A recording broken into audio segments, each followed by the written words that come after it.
A young travel vlogger was living her dream. She was chronicling a cross-country road trip in a white van. People were drawn to her bright, sun-drenched posts. They watched her videos with a sense of shared adventure. They cheered for her freedom and the life she was building online, one beautiful vista at a time. Her name was Gabby Petito. Then, one day, the posts stopped. The vibrant feed went silent.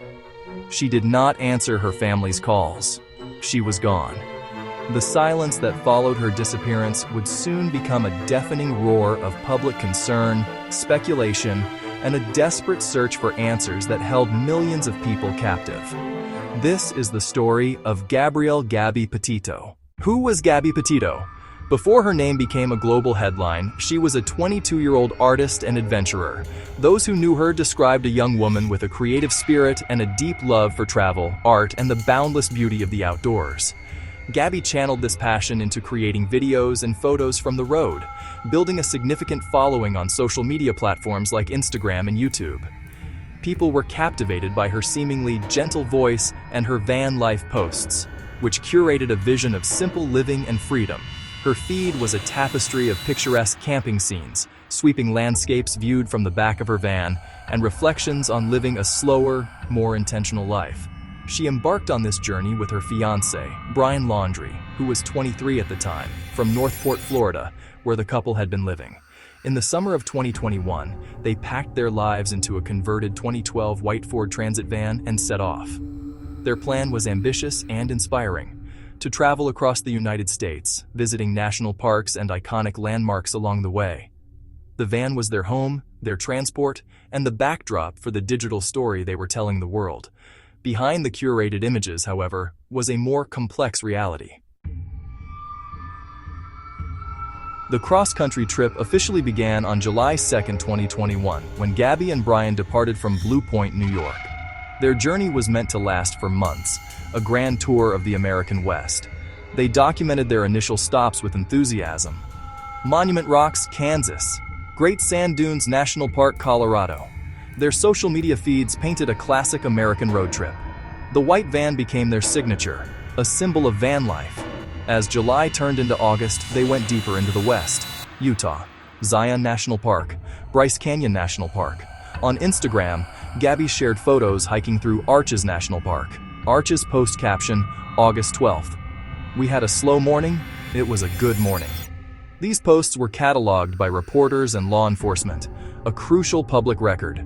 That visual timeline helped retrace their steps and narrow the time frame. On August 19th, Gabby posted to YouTube, "Nomadic Static," video title, "Van Life, Beginning Our Van Life Journey," an 8-minute compilation that portrayed a happy, harmonious trip. The final known public posts and private communications from Gabby Petito arrived in late August 2021.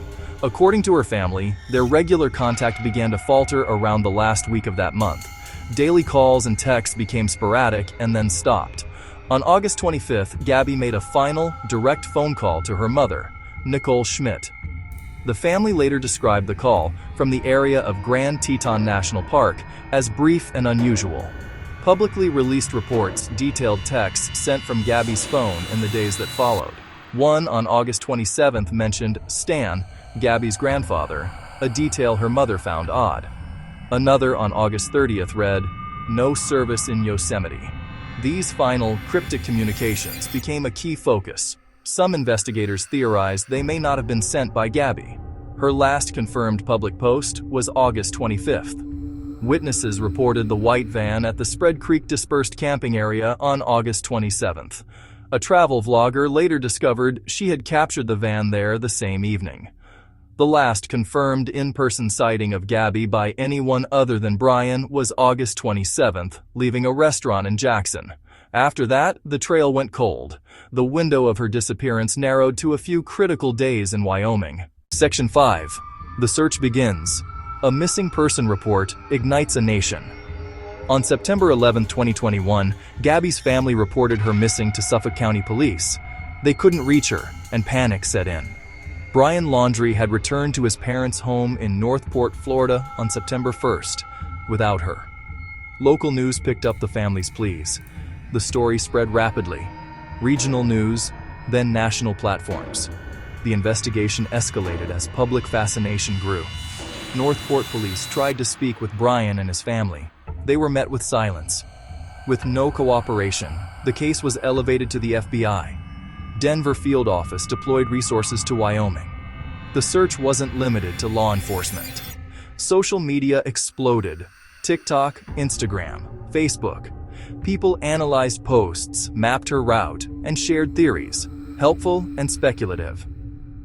Gabby Petito trended for weeks. Volunteers organized ground searches in Wyoming while others scoured the internet for clues. Major networks provided rolling coverage, generating tips and chaos, as investigators struggled to sift credible leads from rumors. Section 6. Key evidence emerges. The body camera and public tips. Several crucial pieces of evidence were made public by authorities, including body camera footage from a police stop in Moab, Utah, on August 12, 2021. The video captured a raw encounter between officers, Gabby and Brian.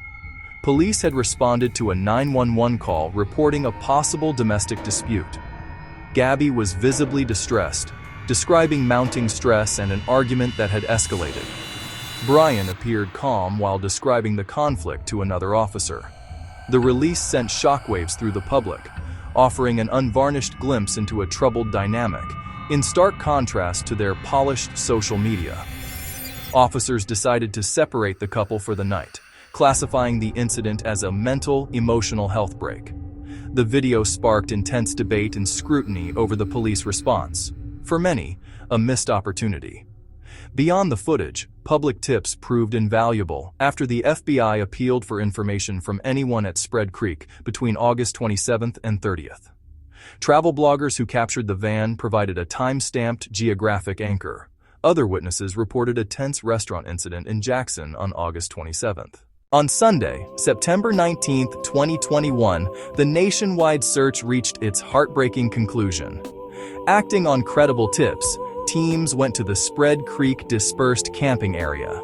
FBI agents, National Park Service rangers, and local law enforcement joined forces. They discovered human remains. That evening, officials announced the discovery. Remains were consistent with Gabrielle Petito. On September 21st, the Teton County coroner confirmed the identity. The nation's hope for a safe return was shattered.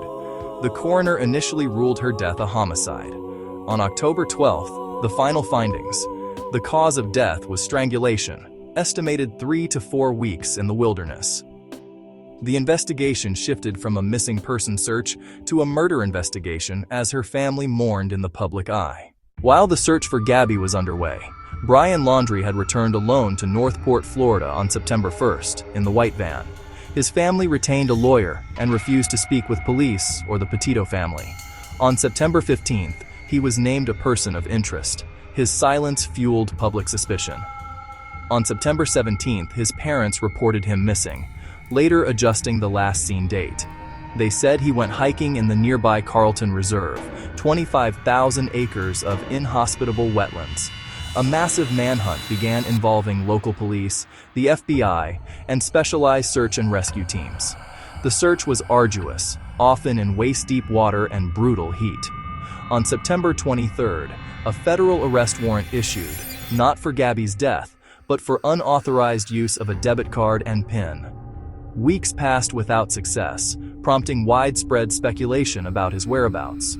On October 20th, 2021, the search ended. His parents helped locate a backpack and a notebook in the reserve. Nearby, human remains were found. Dental records confirmed Brian Laundrie. The medical examiner ruled a self-inflicted gunshot wound. The FBI later cited notebook statements claiming responsibility for Gabby's death. The Gabby Petito case resonated with the public in a way that few true crime stories ever have, becoming a global headline and a cultural phenomenon. Gabby's large social following created a personal connection for thousands. Her story unfolded against the popular backdrop of van life culture, freedom, and travel. Her disappearance felt like a violation of a shared dream. The case showed the incredible speed of escalation in the age of social media and rolling news. Social platforms were indispensable for disseminating official bulletins and generating credible tips. including the van video clue. But they also bred rampant speculation, conspiracy theories, and misinformation that pained the family and risked derailing the case. Officials urged the public to rely on verified sources. The case sparked a wider conversation about disparities in coverage, sometimes termed missing white woman syndrome, highlighting cases that receive far less attention, particularly among people of color and indigenous women. Gabby's family founded the Gabby Petito Foundation to support families of the missing and aid organizations assisting victims of domestic violence. Their advocacy sought to create a positive legacy from an unthinkable loss. The case left an indelible mark, raising complex questions about domestic violence, the role of social media in modern crime, and our collective responsibility to the missing and their families. The story of Gabby Petito, which began with a hopeful journey across America, concluded in profound sorrow and a litany of unanswered what-ifs. A timeline built from digital posts, witness sightings, and forensic evidence paints a clear picture of a dream that devolved into a nightmare.